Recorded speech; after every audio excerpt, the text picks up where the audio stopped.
నమస్తే. నేను మీ కుప్ప పద్మిని. ఇన్నాళ్ళు మీ సపోర్ట్‌ని నాకందిస్తూ, మీ ప్రేమని నాకందిస్తున్న ప్రతి ఒక్కరికి కృతజ్ఞతలు. ఇప్పుడు చూడబోతున్న ఈ వీడియో కూడా ఖచ్చితంగా మీకు ఉపయోగపడుతుంది. లైక్, షేర్ అండ్ సబ్స్క్రైబ్ చేసి మీ ఇష్టాన్ని, అలాగే మీ సపోర్ట్‌ని నాకందించండి. అలాగే ఈ వీడియో పట్ల మీ అభిప్రాయాన్ని కామెంట్ సెక్షన్‌లో కామెంట్ చేసి నాకు తెలియజేయండి. నమస్తే. ధనస్సు రాశి లేదా ధనస్సు లగ్నం. ధనస్సు రాశికి రాశ్యాధిపతినే గురువుగారు. ఈ యొక్క గురువుగారు 2024 మే 1వ తేదీ వరకు మేషంలోనే సంచారం. 2024 మే 1వ తేదీ నుంచి వృషభానికి వచ్చి సంచారం చేస్తున్నారు. ఆల్రెడీ ఇక్కడ దశమ స్థానంలో కేతు, చతుర్థ స్థానంలో రాహు వలన ఆల్రెడీ ధనుసు రాశి వాళ్ళు ఇబ్బందులు పడుతూ ఉన్నారు.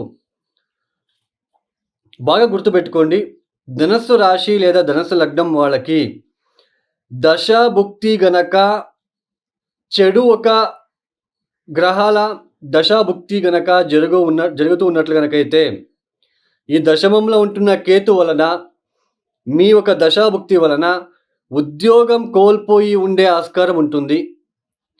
ఉద్యోగంలో చికాకులు తల ఎత్తే సూచనలు ఆల్రెడీ మీకు ఫేస్ చేసి ఉండే ఆస్కారం ఉంటుంది. తర్వాత మీ ఒక ఉద్యోగం చేసే చోటు మీ ఒక పేరు ప్రఖ్యాతి అనేది డౌన్ఫాల్ అయ్యి ఉంటుంది, అంటే చెడిపోయి ఉంటుంది. ఇన్ని రోజులు ఎవరైతే మిమ్మల్ని అప్రిసియేషన్ చేసి ఉంటారో వాళ్ళే మిమ్మల్ని తిట్టడము, ఉద్యోగం చేసే చోట అవమానించడము, మిమ్మల్ని డీగ్రేడ్ చేసి మాట్లాడడం లాంటివి మీరు అబ్జర్వ్ చేస్తూ వస్తున్నారు. తర్వాత చతుర్థ స్థానంలో ఉంటున్న రాహు వలన ఏదైనా ప్రాపర్టీ రిలేటెడ్ స్ట్రక్ అయ్యి ఉంటుంది.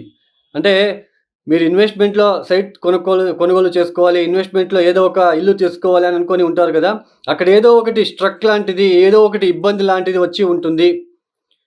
ఆకస్మికంగా గృహ మార్పిడి కూడా అక్టోబర్ నుంచి జరిగి ఉండే ఆస్కారం ఉంటుంది.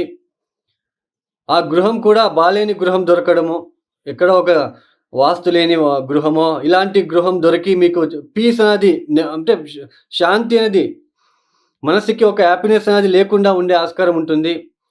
తల్లితో చాలా విభేదాలు కావచ్చు, తల్లికి ఆరోగ్యపరమైన ఇబ్బందులు అయితే మీరు చూస్తూ వస్తున్నారు. అయితే ఇన్ని రోజులు పంచమ స్థానంలో ఉండి గురుబలం ఉంది. యాక్చువల్లీ మీకు అవి కొద్దిగా కనిపించడానికి అవకాశాలు తక్కువ ఉంటాయి. అయితే 6వ స్థానానికి వస్తున్నాడు గురువుగారు. అయితే ధనుసు రాశి వాళ్ళకి గుర్తుపెట్టుకోండి, 6వ స్థానంలో మనము చూసుకున్నట్లయితే సువర్ణమూర్తితో ఎంట్రీ అవుతున్నాడు. మూర్తి తత్వం కనుక చూసుకున్నట్లయితే సువర్ణమూర్తితో ఎంట్రీ అవుతున్నాడు. సువర్ణమూర్తితో ఎంట్రీ అయినప్పుడు ఆయన గురువు గారు మంచి ఫలితాలు ఇవ్వాల్సి ఉంటుంది. అయితే గురుబలం ఉండదు. గురుబలం ఉన్నప్పుడు ఎలాంటి సిచ్యుయేషన్ మనం ఫేస్ చేస్తాము? గురుబలం ఉన్నప్పుడు ఎటువంటి ఇబ్బందులు వచ్చినా ఎవరో ఒకరు వచ్చి సేవ్ చేస్తూ ఉంటారు. పాజిటివ్గా ఉంటుంది. రోజు రోజుకిను ధనాదాయం బాగుంటుంది, మనసు హ్యాపీగా ఉంటుంది, పీస్గా ఉంటుంది. సో ఇలాంటివన్నీ చూస్తాం గురుబలం ఉన్నప్పుడు. గురుబలం లేనప్పుడు ఇప్పుడు 6వ స్థానంలో ఉంటున్నాడు. మీ ఒక రాష్ట్రాధిపతి, చతుర్థాధిపతి 6వ స్థానంలో. ఏదైనా ఒక పని చేయాలనుకుంటే అది దానికి పోటీ అవసరం. ఇప్పుడు మీకు ఖచ్చితంగా పోటీ చేసే తీరాలి, అంటే సులువుగా రాదు. పోటీ చేస్తే ఖచ్చితంగా కొద్ది రోజుల తర్వాత మీకు వెనక్కి రావడానికి అవకాశం ఉంటుంది. అంటే దశమ స్థానాన్ని చూస్తున్నాడు గురువు గారు. 6వ స్థానంలో కూర్చొని దశమానికి దృష్టి పెట్టినప్పుడు ఇన్ని రోజులు ఏదైతే మీరు ఉద్యోగంలో ఒక కీర్తి లాంటిది, గౌరవం లాంటిది కోల్పోయి ఉంటారో అవి మళ్ళీ తిరిగి రావడానికి అవకాశం ఉంటుంది. జూన్, జూలై ఈ ఒక మాసం నుంచి మీకు ఉద్యోగం లభించే అవకాశం వస్తుంది. ఉద్యోగం దొరికే అవకాశాలు వస్తాయి. బట్ కొద్దిగా హార్డ్ వర్క్ ఉంటుంది, ఎక్కువ కష్టపడాల్సి ఉంటుంది. ఎందుకంటే మీ ఒక జన్మరాశికి అధిపతి గురువే 6వ స్థానంలో ఉంటున్నాడు. 6వ స్థానంలో ఉంటున్నప్పుడు 6వ స్థానం అంటే ఏంటి? రోగము, శత్రునాశనము, శత్రువులు, రుణము, ఇవన్నీ మనం చూస్తాం. తర్వాత రోజువారీ ఒక జీవిత విధానం ఎలా ఉంటుందో, రోజువారీ మనం దిననిత్యం మనం జీవితానికి సంబంధించిన విషయంలో రోజువారీ ఎలా ఉంటుంది? పీస్ఫుల్గా ఉంటామా? రోజు యుద్ధం చేస్తూ వెళ్ళాలా, అంటే బాగా కష్టపడుతూ సర్కస్ చేస్తూ వెళ్ళాలా అని చూపిస్తుంది. మీ రాష్ట్రాధిపతి 6వ స్థానంలోకి వచ్చినప్పుడు సర్కస్ చేయాలి, బాగా కష్టపడాలి. బట్ ఉద్యోగంలో ఉంటున్న చికాకులైతే తొలగిపోతాయి. ఆర్థిక సంబంధమైన ఇబ్బందులు పెద్దగా కనిపించవు కానీ బట్ అప్పులు చేయవలసిన ప్రమేయం, ఏదో ఒక సైట్ కోసమో ఇట్లాంటివి అప్పులు చేయవలసిన ప్రమేయం ఏర్పడుతుంది. లేదా ప్రాపర్టీ స్ట్రక్ అయి ఉంటుంది, వాటిని ఏదో ఒకటి చేసుకోవాలనుకొని ఎక్కువ డబ్బులు ఇన్వెస్ట్మెంట్ చేయడం లాంటిది, ఇవన్నీ కూడా ఎక్కువగా ఉంటాయి. బట్ గురుబలం ఉండదు. బట్ పోటీతో జీవితం గడపాల్సి ఉంటుంది, పోటీ చేయాల్సి ఉంటుంది. అంటే పోటీ అంటే ఏంటి ఇక్కడ? ఇప్పుడు ఏదో ఒక రిజిస్ట్రేషన్ చేయించుకోవడానికి ఆఫీస్కి వెళ్తారు, రిజిస్ట్రేషన్ ఆఫీస్కి వెళ్తారు. 1 గంటలో అయ్యే పని 5 రోజుల్లో పని అయిపోతుంది. అంటే 1 గంటలో అయ్యే పని 5 రోజులు తీసుకుంటుంది.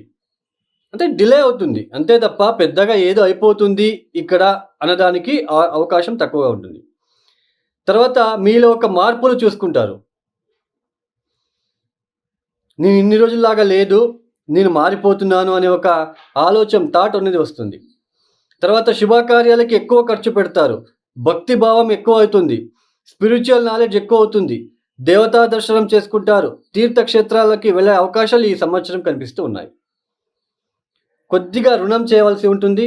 ఆస్తి విషయంలో జాగ్రత్త, ఎవరిని గుడ్డిగా నమ్మొద్దు, ఎవరికి షూరిటీ సంతకం వేయొద్దు. సో ఇలాంటివన్నీ మీరు చేసుకుంటూ పోతే బాగుంటుంది. ఈ ధనుసు రాశి వాళ్ళు తప్పనిసరిగా ఓం దేవనాంచ ఋషినాంచ గురుం కాంచన సన్నిభం బుద్ధిభూతం త్రిలోకేశం తం నమామి బృహస్పతిం ఓం నమ గురుగ్రహ దేవతాభ్యో నమ శాంతిం శాంతిం శాంతి. ఈ మంత్రాన్ని ప్రతిరోజు 108 సార్లు చదువుకోవడానికి ప్రయత్నం చేయండి. శ్రీపాద శ్రీవల్లభ చరితామృత చదువుకోవడానికి ప్రయత్నం చేయండి. టెంపుల్లో ఉన్న వాళ్ళకి, అర్చకులకి అలాంటి వాళ్ళకి ఏదో ఒకటి సహకారాలు అందించడానికి ప్రయత్నం చేయండి. ఆంజనేయ స్వామి గుడిలో లడ్డు లాంటిది పంచి పెట్టడానికి ప్రయత్నం చేయండి. వచ్చే ఇబ్బందుల నుంచి బయటపడతారు.